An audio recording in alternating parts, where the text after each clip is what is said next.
Hi, I'm Ashley with Campbell. Thanks for investing your time to help your community be a great place to live. Before you watch the video, make sure to click the subscribe button so that we can help you make educated decisions as a board member. All right. Thank you, everyone, for joining us. My name is Liz. I am with Vote HOA Now. I was also a former community manager for 15 years and hold my CMCA designation. I also have Cathi. Cathi has over 20 years of experience in the industry, 10 as an executive manager with a portfolio here in the Pacific Northwest. And then I also have Ruth here joining us, who also was a former community manager, 10-year, and holds her CMCA designation as well. So education is very important to us. And so we are bringing you the deep dive today. So as a disclaimer, of course, the materials we are showing you here today in this presentation are designated to enable you to learn more about electronic voting and the other topics we specifically touch on. However, this is not legal advice. So should you need specific legal advice after this webinar today, please make sure that you reach out to anyone in the HOA industry that can assist you with that. We are going to start it off with our first polling question to get some interaction from the audience here today. Have you implemented electronic voting for your association? We want to just see who in this room has implemented it already. Wow. Great. Thank you, everyone. We still have them coming in here. Looks like we have a good amount, 20% have already implemented it. And then we do have 77. If you want to go ahead and share those results here for the poll. So great, you're in the right place. Hopefully we can help give you some guidance and dive deep into electronic voting there. Even those who have already started using it, we're going to learn some new things. Exactly. Today, the outline, we're going to go over a legal overview, authority for electronic voting, service provider options. We're going to dive into e-voting resolutions for Florida, where to look in the codes, and then we're going to do a fun misconceptions and myths at the end and kind of bust some myths. And of course, we do have the Q&A, so I will do my best to answer those questions, or we may, touch on those as we're live here today. So I'm going to turn it over to, I believe, Cathi or Ruth. Ruth. All right, Ruth, take it on. We're going to start with that legal overview. We already have our first question. So yes, this is going to apply to condos as well. We're going to talk primarily about the condo statutes because the HOA and co-op statutes are very similar. So the authority for electronic voting comes from the type of product that you are managing. So if you're in a condominium, the primary authority comes from statute 718.128, co-ops 719.129, and HOAs 720.317. You can also see under the condominium statute, there's a few additional code rules that apply to condominiums. These chapters talk about elections and then electronic voting, and we'll get into what some of those say.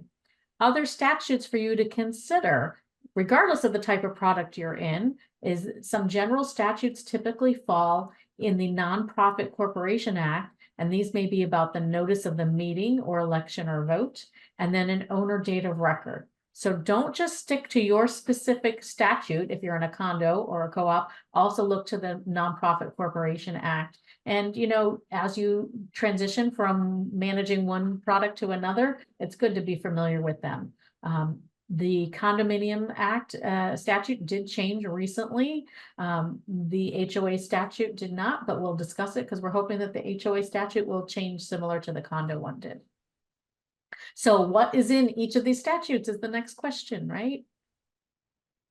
So what we are looking for when we are reviewing these statutes, we're looking for specifically wording about electronic or online voting or ballots or balloting. We see the words electronic and online interchanged often, and the word voting or ballots interchanged often. A lot of times we see even the wording online elections, even if it's for an amendment. So look for those kind of things as they change. Now, Florida statutes have been around for 10 years. They first got enacted in 2015. So a lot of the words have been refined throughout the years, but we still see changes coming. Like we mentioned, we had a change last year in the condo statute. So you'll see those change often.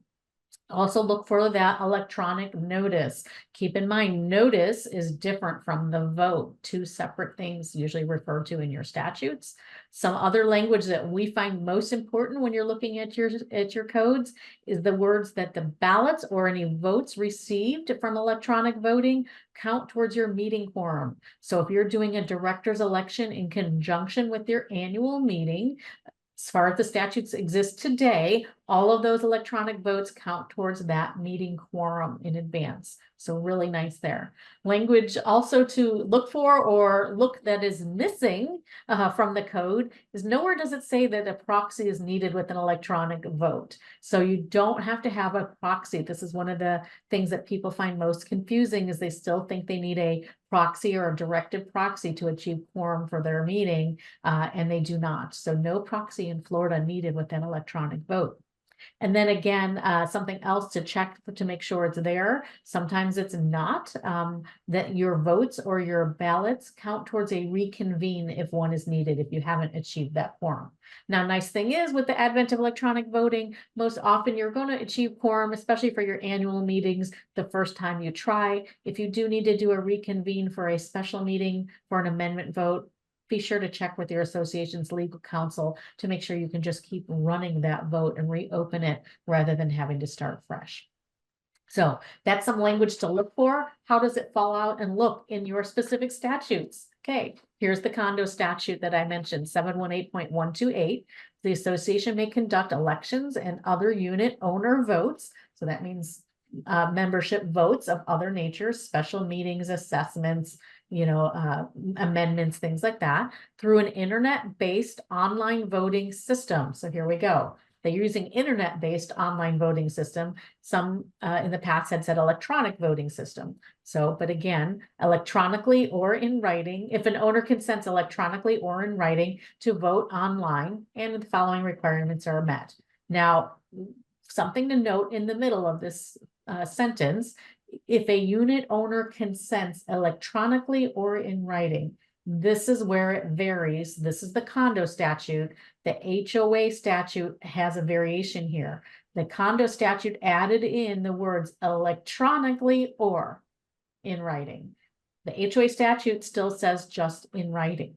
So they didn't specifically say electronically. So most attorneys believe that you can electronically opt in for your voting as well, but the statute just didn't reflect that change yet. So check with your attorney to make sure, but we have methods to make sure that people are opting in when they vote. And part of that system says that they must authenticate the identity. They have to protect the secrecy and integrity of each ballot. So each ballot still must be secret, and have a method to confirm delivery, which is most often a receipt back to that owner once they vote. So that's the first part of the statute. The second part of the statute gets a little repetitive. It then goes on to state what the system requirements are. So if we can get to that, there we go. So then it says the online voting system is able to authenticate the owner's identity. This is most often done with a registration process, and then ensure that their vote is not altered in transit and transmits a voting receipt to the owner. So again, that kind of repeats what was that first slide about the statute. So they're going to get a receipt, and that's one of the ways that they ensure it wasn't altered in transit. The owner gets a receipt showing exactly how they voted.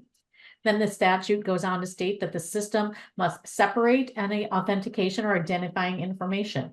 Again, secret ballot that was stated in the previous section just says that the online voting system must maintain that secret ballot, but then it also has to support any recount, inspection, or review. So make sure that the system that you are using follows these items and you will be set. So it has to authenticate their identity, not transmit, transmits a receipt, ensures it's not altered, keeps your ballot secret, and has a method for inspection or review. So the statute goes on to state that the e-votes count towards quorum for the meeting. So we put that in bold at the top. You can see the paragraph here showing a unit owner voting electronically pursuant to this section shall be counted as being in attendance for the purposes of quorum. So long story short, all those e-votes count towards quorum for your meeting.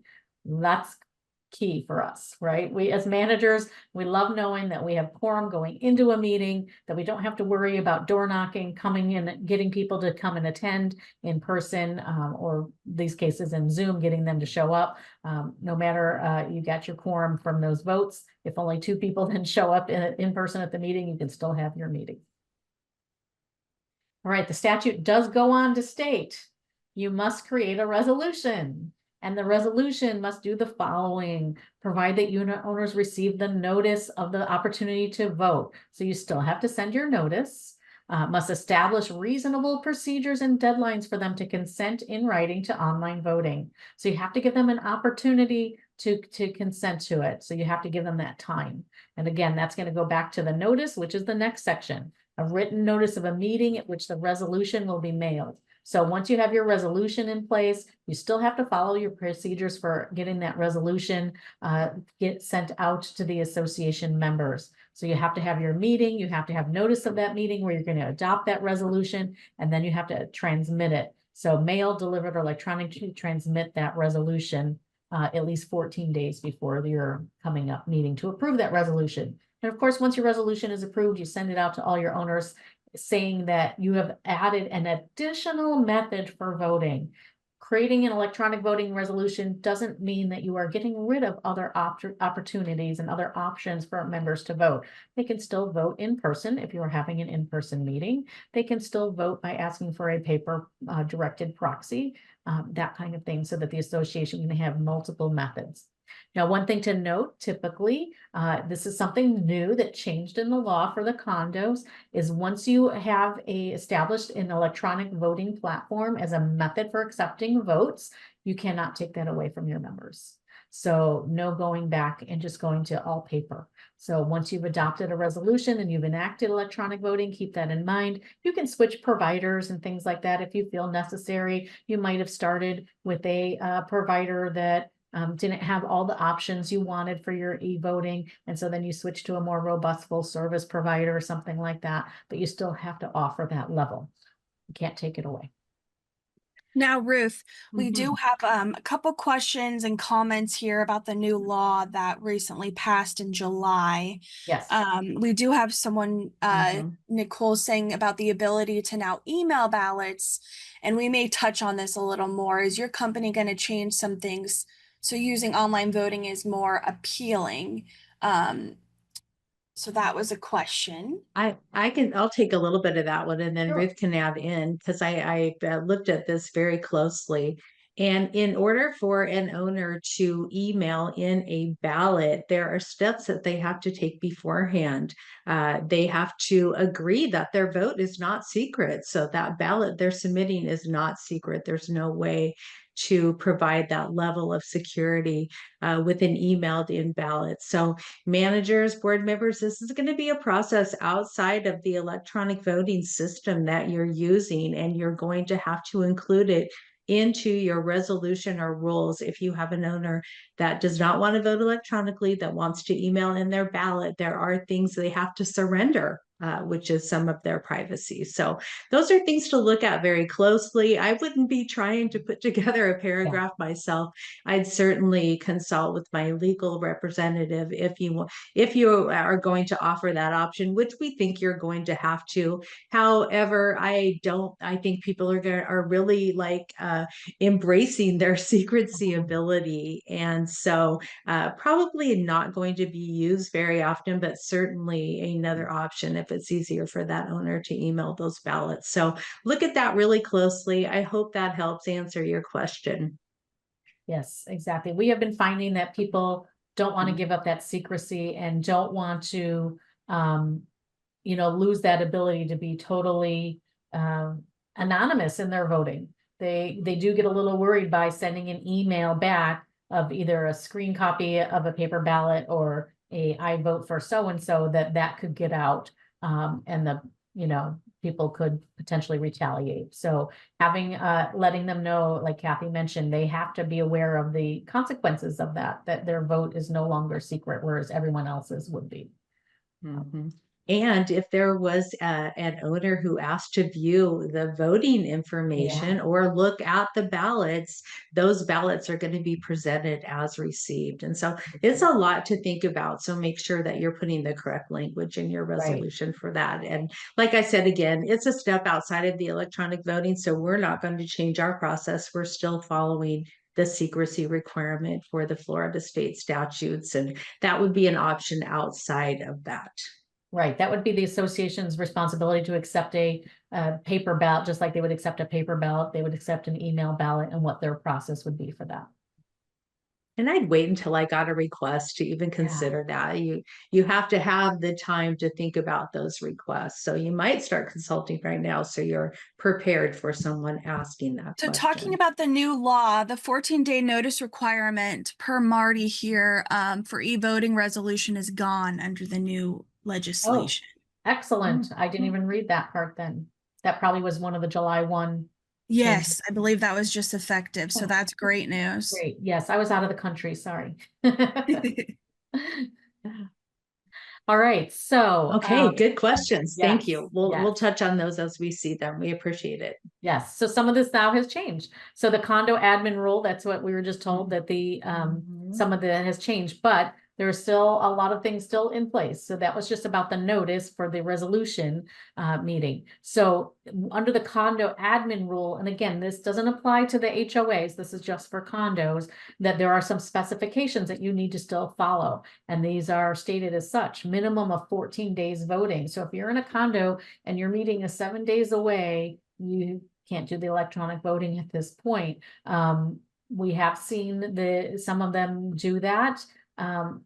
And not follow this rule, because one of the new things in the rules came up in the statute was that if you've accepted electronic votes, if you put out electronic votes and the resolution has not been accepted yet and completely passed, that you can still accept those votes. It's kind of a little awkwardly written, but if you're in the process and you kind of missed some of these, they're still saying it's not going to invalidate that vote if you've started to accept electronic votes. But keep in mind, you want 14 days of voting, so give that 2 weeks. That's really going to be the best for your owners as well, to make sure that they have enough time to get their emails and review the materials and vote. It also goes on to state that candidates must be listed in alphabetical order by last name. It's very important so that nobody feels that something is they're out of order. It's first come, first in, that kind of thing. It's alphabetical by last name. You cannot say the words incumbent as the association putting out the ballot and you have the owner's name listed. You can't have dash incumbent after it. Of course, the owner the candidate in their biography might state that they were the previous treasurer, for the past couple of years, something like that. But as the association listing the names on the ballot, you can't use the word incumbent with those names. No write-ins. So love this. Don't have to worry about nominations from the floor. Don't have to worry about write-ins on your ballot. It's whoever follows that call for candidates process, submits on time, they're on the ballot, there's no write-ins. And then of course that secret requirement for the condos under that chapter rule. Now, this next part is one of the most unknown, I want to say, segments of the laws. This is the part of the Corporation Act, and it's called owner date of record. This applies typically to your annual meeting elections. It doesn't apply to amendment votes and other membership item votes. But what this section talks about is who has the right to receive the notice and who has the right to vote. And they're often listed separately. And they're titled typically the owner date of record. So this segment actually says that if they're not provided in the bylaws, the record date for determining who has the eligibility for notice and voting is to close the day before the first notice is delivered. So oftentimes your statute or your bylaws may state that the owner date of record is the day before the meeting for those eligible to vote. Of course, the owner date of record can change. The association may be setting that record date every year as part of their process. So keep that in mind. What that typically means in this case, if there's no date set by your governing documents, then if they have moved in 2 days before the meeting, they do not have the eligibility for that to receive a notice. You don't have to worry about changing owners in and out, making sure they get a notice right after they move in. Most likely people who are new anyway don't know. They're too busy unpacking. So it's really helpful for an annual meeting to have that date of record established.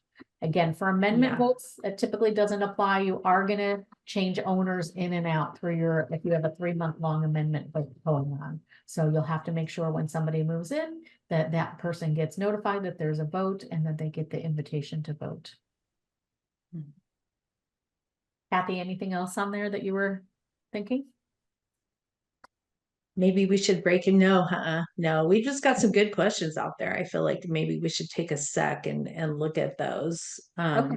So right here is the perfect one to the proxy question. So, proxies, like Ruth said, are still a perfectly acceptable way of voting. And some of your owners are still going to ask for one. And they, you would have to provide them with one. It's not required. All electronic ballots count towards quorum. So just some things to think about, that people still might ask for those paper. And great, if your attorney prepares it, that is the proxy you would have available for those owners who ask for it. But in most cases, they're just going to submit an electronic ballot, which makes it very easy for them to vote. Right. So yes, no more proxies on your e-ballots. It's not needed. When you think about it, the system technically is a directed proxy anyway. They are voting online. The report is being sent to management and they take it to the meeting saying this is how people vote. So yeah, no more proxy there. Yes. And then, Michelle, great question. Duplicate voting. Make sure that you understand the reports that you're getting from your online voting company. One of them should be all of the lots or units that did not vote. And those are the only lots you can accept a paper ballot from. So there may be some early reconciliation that's needed before you get to that meeting. And you're going to look for those addresses on the envelopes. You're going to make sure they did not vote electronically, that they're on the who has not voted list. And then you're going to open that envelope and set that ballot aside to be counted in the manner of what secrecy requires at your meeting. So you're still going to have a little bit of paper and you still may have some reconciliation. So make sure you have all of the information that you need. Ask for that vote of anyone who has not voted. So you're not accepting those duplicate ballots, because that's really a live thing. It doesn't happen electronically. So when we get to the deep dive segment, we just answered like 3 bullets there. This is something we'll talk about it more, and you're gonna want to put that in your resolution, which vote prevails. So we'll that one we can answer down the road here, and then we Right. have some other kind of questions So here. the question Can you about, just- those you don't have emails for, again, Mhm. adding electronic voting does not negate people wanting paper, that directed proxy, or coming to the meeting and voting in person with the piece of paper. So it's another method to accept a vote. So yes, if you have those who want to vote via paper, you're still going to provide that. You're going to provide them their notice and their ballot via paper, and they can mail it back to the association or bring it to the meeting. Okay, so as we're saying again, no more proxies. Yeah. So keep in mind, when a lot of times when people are saying, well, our documents don't allow for electronic voting. Hey, this goes back to like M100, right? The hierarchy of documents. So your state statute, which allows for electronic voting, supersedes your governing documents. And we can see the whole hierarchy. Your declaration, your CC&Rs, your bylaws are well below that state level. So your state statute is the one you get that authority for electronic voting. So you may, as a part of it, want to revise your governing documents. We see that happen a lot. So, but we will get into what you need to include and things to consider in your resolution in our first level of deep dive. So, but keep that in mind. Your state statute allows for the electronic voting. That's where the authority is coming from. So we've just discussed, Deborah asked a question about that the property management, that e-voting negates email address privacy. Is this correct? Depends on who you choose for your e-voting provider. we're going to get into that in another couple slides. Mhm. So just hang with Yeah. us on that one, and we'll finish that thought, but I didn't want to skip over it completely. So what trends are going to shape our path here as we move forward? I think What everybody, does the future hold? yeah, I think everybody knows since COVID and things like that, everybody's online, but we've got some great housing trend numbers. I think most people might have seen these in the Foundation for Community Research that was emailed a couple months ago, but look at these numbers out there. 33, so a third of the US housing is in community associations, whether that's condos, HOAs, POAs, co-ops, that kind of thing. 30 to 40% of those are self-managed, so not working with a Yeah, company that like was surprising, I Campbell. thought. Yeah, Yeah. yeah. So So still a lot of people, associations out there that are Yeah. self-managing and need the resources, so like these webinars and whatnot Right. to help manage. But this was impressive to me too. 60 to Mm-hmm. 65,000 community association managers. So all those managers out there, raise your right hand, bend an elbow, pat on back. It's a hard job. It is really It a is. hard You're job. doing a good job. Yes. So you're not alone. There's a lot of people out there to help get resources from. 2 million committee members. I mean, that, doing something after, Yeah. after your long day, going to a meeting or working on a committee also, is a lot of work. So we applaud you as well. Yes, but this is all to say that there's a lot of things that you as managers and board members and volunteers have to do. And so using electronic voting, adding that into the mix is actually going to help relieve you of some of the stress and actually help with the environment as well. Our next slide, we have some eco stats that you'll find very interesting. Switching 1,000 people from paper to electronic voting can save 25 pounds of paper. That's a lot when you multiply 1,000 people by how many associations?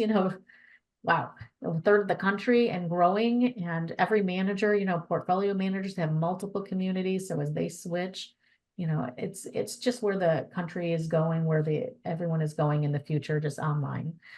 It has the lowest carbon footprint per vote cast, even in-person voting, because you're not having to drive to a meeting. You're not having to pay for a place and have the electricity on and all of that to vote in person, or if you do, it's a much smaller place.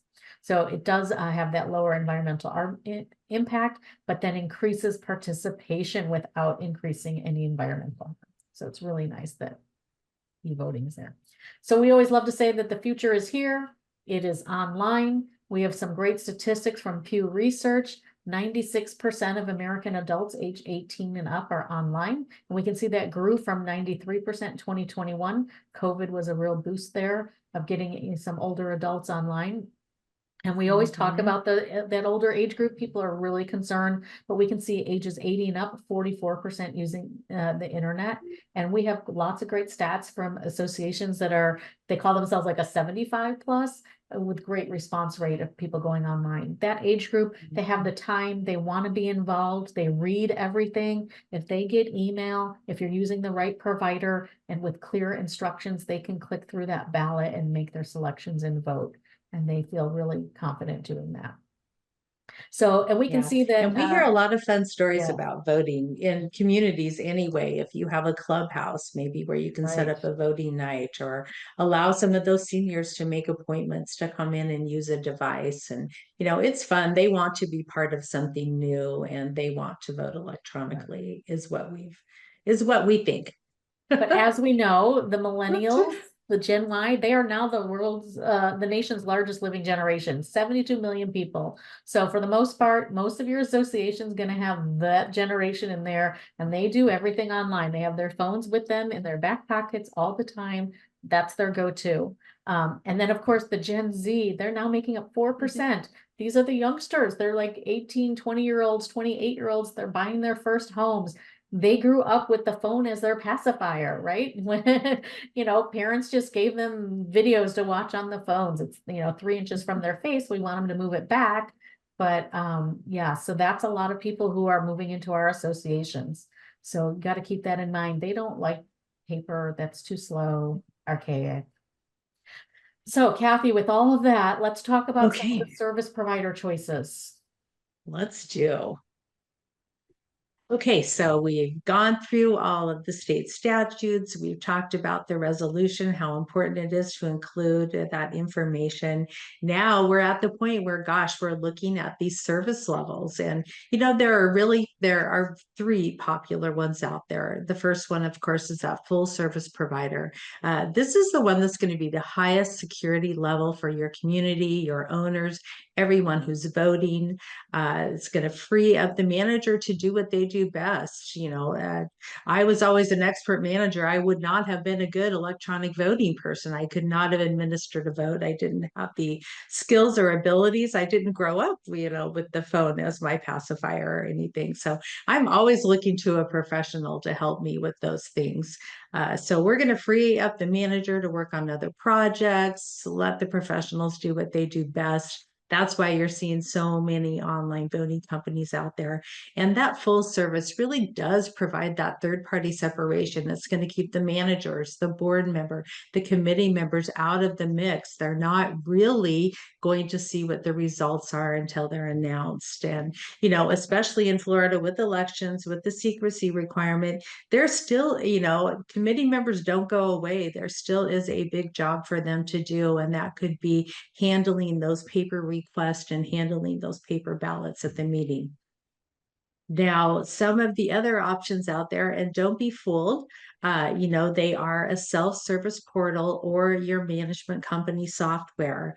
Now, they may not have all of the requirements of the state statute for those portals or software. So, it ends up being a lot more work for the manager. There's no consistency in the way that you're setting up votes because you're kind of on the fly all the time, doing this, doing that, unless you're very, very organized and you have a list and a process. It could result in a vote that has to be redone. So definitely more work for the manager. Everyone's involved, the committee, the board, the manager, they're all asking questions. It's the worst position to be in, and it really does have the highest risk. No third party separation, no one to go to after the vote is over, no one to help with those reports, no one to provide guidance and leadership. So it really is going to take someone who has to focus on this electronic vote to do a good job there. And of course, like I said, really more risk for the association, the manager, the management company, the board, the committee members, anyone that's involved. They all may be pulled in to answer questions, or they may be faced with questions they can't answer. And that just means that you have to redo that vote. So it really could be additional cost and fees for the association if something goes sideways there. So really consider those three options. Also keeping in mind, we talk about this a lot. Free means that all of the data you're sharing with those companies, if you're using a self-service portal, is now the property of that company. So you'll want to be asking those questions. What do you do with our owner data? What are you doing with our emails? So make sure that you understand all those things. The worst thing is that your owners get added to some spam list and they start receiving these emails because of the vote. So we'll want to keep that in mind. Yeah, going back to the management company providing the online voting platform, we do have a comment question. How does the privacy work? I think those are good questions to ask your management company on their voting platform. So I think it would be a good idea to, put that resolution in place and ask those questions and make sure the platform you're using or wanting to use meets those requirements that you're looking for as far as privacy and secrecy. And that's that same question that we had earlier that we said we'd get back to about being told that the e-voting negates the email address privacy. So using a full service provider that does nothing except act as an extension of your association, does nothing with those emails except the voting, does not go against that. But using something like Cathi mentioned, a free or almost free, where now your emails are no longer private and as a part of the association. So you just want to make sure you're choosing a proper vendor that provides that extension of the association only for that purpose, right? As far as costs and things like that, since this is a CE class, we are not discussing our product or anything like that. At the end of this session, we'll we'll give you some information that you can email us if you want to learn more about what we offer. So we can't talk about costs or prices. It depends on your vendors. Right. Okay, so I think we've discovered that not all vendors are the same. So, be sure to be making that list of questions. Ask all of them the same questions. I think that you'll be surprised at some of the answers you'll get. But really, truly, the answers you should be receiving are, your owner data, the information you've provided is the property of the association. And it is only used for the purpose of running or managing a vote. So those are the answers you should be getting. That should make you feel confident that your owner data is being handled in the right way. So, work with an e-voting partner that specializes in the community association industry. I feel like they have to know a little bit about how HOAs, condos, co-ops are structured. So it really does add value. So we always say, we're managers who created this system for managers because it was everything we wanted when we were managers in an e-voting company. So it's nice if you have some experienced leaders that have walked in your path, have worn your shoes, have gone to those meetings, have ran around door to door getting proxies and all kinds of crazy things that, we used to do. It's good if they're based in the US because, they do have the time and the experience to focus on those state statutes. And of course, we always say that third-party separation is going to save you from anything, even if it really comes down to going to court and having to testify. That full service provider is going to stand behind you and help you with all of those steps. And there are many Authentic. other, there's many companies out there that are in this industry that are providers for e-voting and are invested in the education and making sure everything is set up correctly. So just, look for those vendors, definitely. So we do have another polling question coming up. Here, have you created a resolution or rule to accept electronic votes? I bet you it's going to be the same as the first poll. It looks like it. Yep. All right, we'll go ahead and share those results. I would hope it would be similar so that nobody missed the resolution step. So we've still got a lot of fun stuff ahead for you to learn about resolutions and rules. Now we get into the deep dive. We do, yes. We know that the state statutes are requiring that you pass something that outlines the steps that you're going to take. So that's what we're going to talk about next. Oh, I think I'll get this off of my screen. Okay. Part 1, resolutions and rules. When I was a manager, the hair used to stand up in the back of my neck. We weren't really used to resolutions, but they have become a way that associations can further clarify what their documents say and incorporate what their state statutes allow them to do. So they're becoming the best tool that we have. So let's talk about them. All right, so when you are in the process of creating your rule and resolutions, you might want to ask your attorney for a template because it would be great to have something that would help and guide you and provide the correct information in there. Most things are going to be unique to your association, but some are going to follow the same process. The type of meeting, is it an election? Is it an amendment? Is it in person, online, hybrid? Those are all things that you're going to have to consider. I think hybrid is becoming the biggest word in our industry right now because, half of our associations, they want to go back to in person. And the other half of those people say, we're never going to a meeting in person again. So we definitely want, another option. So set the guidelines for each depending on what you're going on. I feel like they just had a new something passed in the state statute, and I'm not 100% on it for hybrid meetings. So, make sure you're reviewing those new state statutes so that you're meeting those requirements too. Timing and notice requirements. Remember, electronic notices are different than electronic voting. So maybe you've got these notice requirements. Some are going in the mail, some are going electronically. We always recommend to our clients, send the notice to everyone. It's just a one-page notice giving those voting options.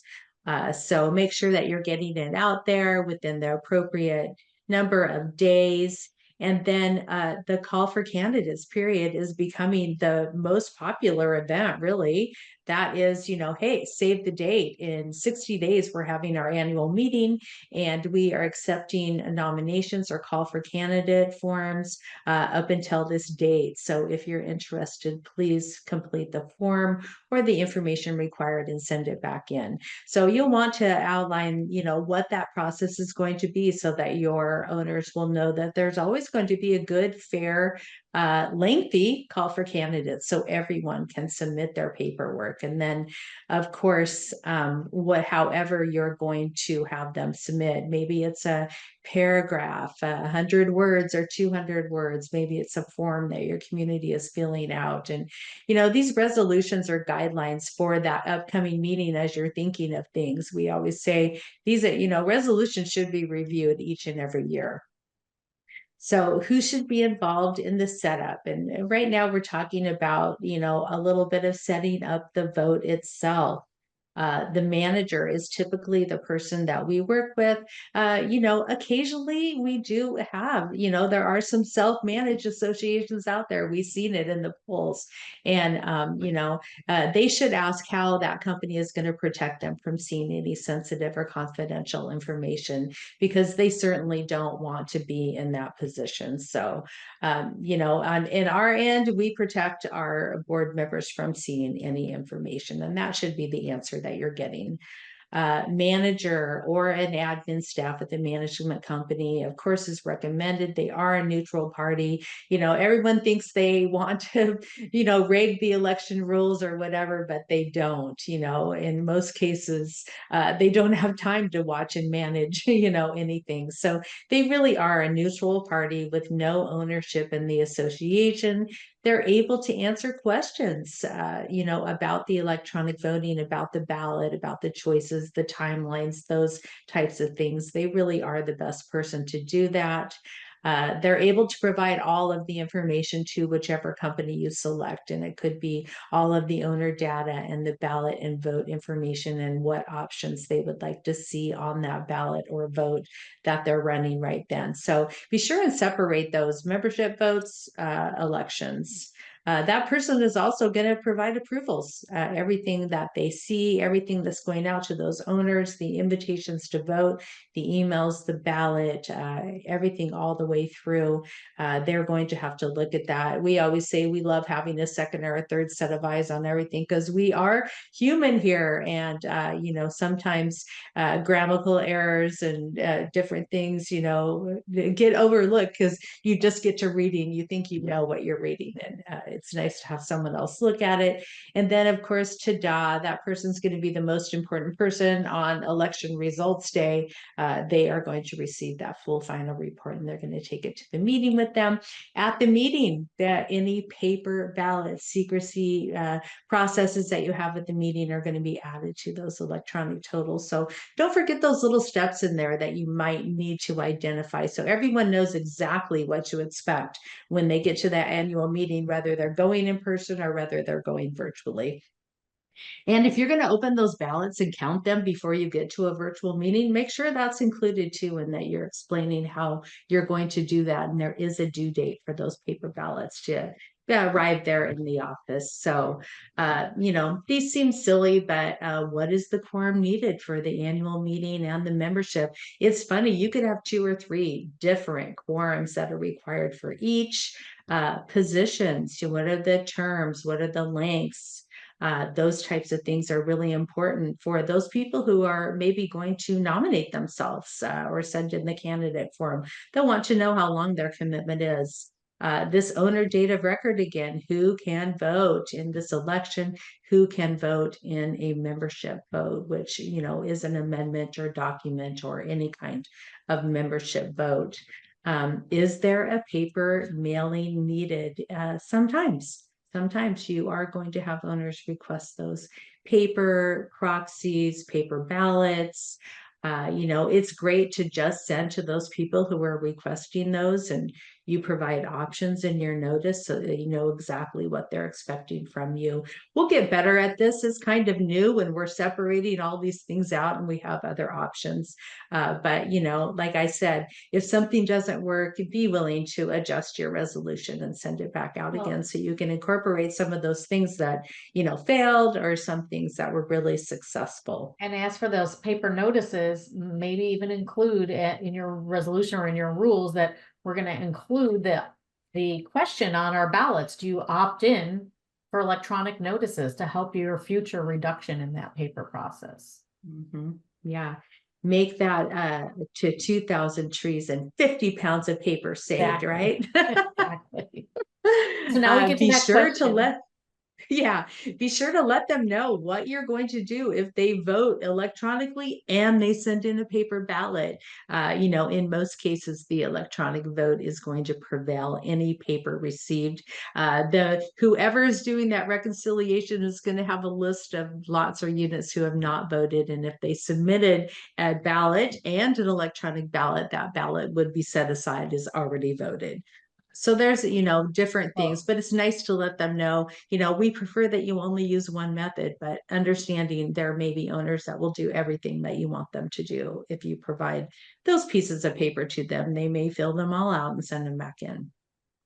And then this is really important too. Delinquency requirements are one of the most popular, of course, and those are processes, you know, that are typically ran right before the voting closes, rather it's paper or rather it's electronic. Maybe you have to be current on your assessments by the day of the annual meeting. And you know, so work with your provider, whoever you're using, to make sure that they're able to follow those processes for you and remove those owners who did not have the ability to vote before that electronic voting closes. Yeah. I was gonna say, before we go on, can we go back to that previous screen and we can answer this question and dig a little deeper about the whole emailing the paper. So I pulled the statute, the new one, and it says, I'm going to read it in its entirety. Unless the association has adopted electronic voting in accordance with subsections 1 through 6 of that same document, the association must designate an email address for receipt of electronically transmitted ballots. Electronically transmitted ballots must meet all the requirements of this subsection. It goes on to state that the ballot transmit to the email address designated by the association without complying, as Cathi mentioned, the secrecy rules, has to include a space for them to put in their first name, their last name, which functions as the signature for that owner. Again, this is not an electronic voting system. This is emailing a ballot. Must also state, as Cathi mentioned, that they are waiving their secrecy requirement. So it's again, so the beginning says, unless the association has adopted electronic voting. So if you adopt electronic voting, you don't have to do the email thing. You don't have to. But if you haven't adopted electronic voting, it says that you must designate an email address for transmit. So to me, that's saying adopting electronic voting. If you don't want to deal with that. And the email address has to be unique just for voting. It can't go to several parties. It can't be a board email. It can't be anything like that. Right. I feel like that statement is saying there still must be some level of security and privacy. We are kind of running low on time. We have 10 minutes. I will let you both know that. So there is just a clarification, Ruth, if you could, for no more proxies, was that only for COA or HOA included? For the electronic vote, no more proxies anywhere. COAs, POAs, condos, co-ops, no proxy. Like we said, people still might ask for one, you know, and you can send it to them, but it's not required. Proxy paper. If you're think of that PP, proxy for paper only, no proxy of the electronic. Okay, just a couple more points on this resolution. It's an important document. We want to make sure that we cover all of our thoughts on it. The announcement of the results is that, you know, when is that going to be done? Is that going to be done at the hybrid meeting, at the in-person meeting? And how are you going to get that information out to the owners if you do? Are you going to announce the tallies or just the winners? You know, sometimes our documents say, you know, the person with the most amount of votes serves this term and this term. So there are some things that you may have to consider that are unique to your documents. So make sure that you get that in there. And this is really important. What happens if there's a tie vote? Are you going to do rock, paper, scissors? Are you going to flip a coin? Are you going to ask, one of those candidates to step down? So think about that and how you're going to handle a tie. I remember when I had a tie vote, it was at someone's house when we used to do meetings in homes. I'm glad we don't do too much of that anymore. And the person lost the tie vote that was hosting the party and immediately removed all of us from the home. It was really an uncomfortable situation. And it was the first and only tie that I ever had. So those are all learning experiences. It's nice to think about it before you get there. And then, of course, like I said earlier, change your resolution. Make sure that's meeting all the requirements and needs that you need for that next vote that's coming up. All right, next deep dive. We're going to go through these. Like Liz said, we only have about 10 minutes left. So if we miss touching base and you have questions, you can always ask us after. Yeah. Liz, you want to take these or one of them? So I'll take the first one. The older Okay. owners want paper, technology accessibility. As we mentioned earlier, they're one of the better voting groups. They actually take the time to read their emails every day. They don't just grab their phone and swipe left. So that's not, don't let that limit you. We've talked about lack of owner email addresses. It's okay if you have, only a portion of them. Some you will still need to provide paper, but as they find out about electronic voting, they'll start giving you those emails and they'll start opting in for that electronic voting because it's more convenient and easier for them as well. Right. And then security and safeguarding owner data, what will happen? I mean, I think that's a huge thing right now is privacy. And, we mentioned those free sites. Free is using your data. So on any platform. So just be very careful that you're reading those and answering those questions and reading the fine print. Nominations from the floor. I think we touched on that pretty hard today. Of course, every association is going to have their own, certain document requirements or the way they've always run things. So it's very important that you define that in your resolution if you are going to be taking nominations. And that would be something I would consult with my legal representative, because if we're doing a call for candidates, there's no write-ins. Why would we take that? It is something that we're all just used to doing, but it is something that we may not have to offer, and it does make for a smoother meeting. So I think these first 3 bullets on this slide, we've kind of already hammered about virtual meetings. We did have a question earlier about the new law says the board have to be in attendance in person even to make quorum, which is kind of strange. We're hoping that's going to change because it's not a board meeting. So, but again, we're not talking about the meeting itself. We're talking about electronic voting, but have those spelled out. Check with your attorney to make sure that, you're following those statutes. We've mentioned about proxies. If you do receive paper proxies, you're going to have those in those outer envelopes. Make sure your e-voting vendor provides you a who voted and who didn't vote list. So before you slit any of those open, you make sure they didn't already vote online. If they did, you mark off on that outer envelope, already voted online, you set it aside, that kind of thing. So that's how those paper proxies, and if they're voting both ways, get handled. What if no one's come forward to be a candidate? Yeah. We ran a lot of quorum only votes. We still need to achieve quorum to hold the meeting.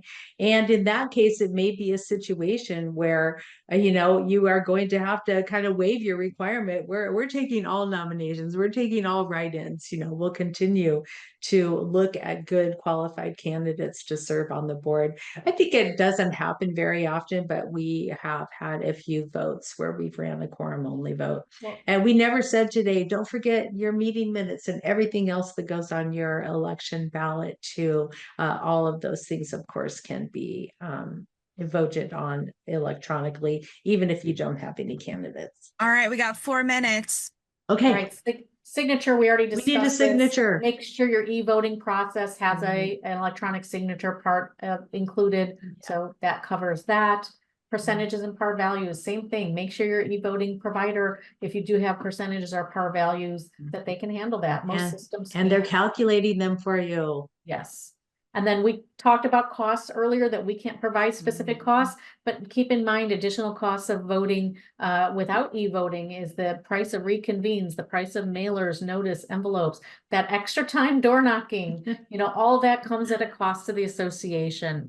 So keep that in mind. The end result we're looking for, right? A trusted Yeah. system. You want Yeah. somebody who's Easy your for partner. owners to vote. Yeah, no miscounted ballots. Electronically, we will not allow them to make too many selections. So every ballot is valid. And understanding there's a lot of these questions, in regards to, is electronic voting a good fit for our community if we have 60 owners? I think Yes. that's something you need to look at. I know that there's a new law, or maybe it's already been implemented in Florida, but I think the owners could contest and get a percentage of them that want it. So I think Yeah. if you are thinking of 25. it, be forward thinking and think about those millennials or younger generations that may want that option, and weighing out those costs and benefits there. Yeah.